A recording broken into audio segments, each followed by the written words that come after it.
The prospect of contacting sentient aliens is a staple of science fiction. Of course, we have yet to knowingly find any, and it is not impossible, albeit unlikely, that we are the only sentient beings in the universe. Still, speculating about how contact with an alien race might go is something we tend to enjoy.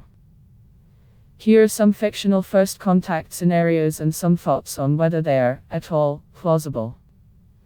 We call it discotheque, a full-blown tech festival disguised as a conference. Let us boogie the massive invasion. Independence Day. Can't you believe this movie was made in 1996? Or rather, I can't believe how long it has been since 1996. Yes, I am talking about the original. The sequel doesn't exist in my reality. Independence Day shows aliens in massive starships destroying the biggest cities on Earth. They are here to claim our natural resources. And implausibly, they are stopped by a computer virus. Is this plausible? Thankfully, no. First of all, the logistics of transporting a full-scale armada and thousands of troops to another solar system are forbidding in nature, even if faster than light travel, fictional, is possible. Read, scientists says aliens and UFOs might be Earthlings from the future. Second of all, there is no plausible reason why aliens would go to another planet only to blow things up.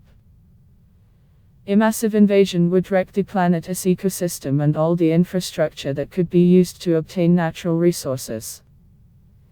It would be much, much cheaper for our hypothetical aliens to enter into a trade agreement. Waiting at the gate. Star Trek, First Contact. The Prime Directive is central to the very concept of Star Trek.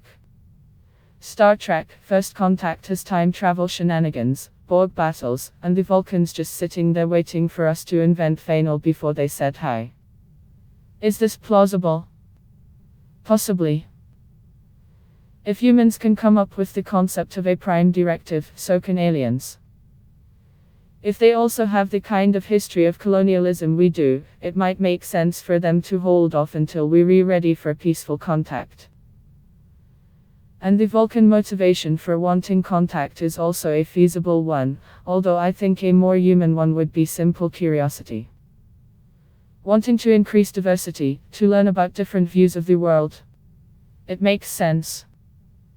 Unfortunately, it does require that our hypothetical aliens have some kind of strict rule about not contacting us. That they never ever break. Unless, of course, they already have refugees in space. District 9. Who remembers this movie?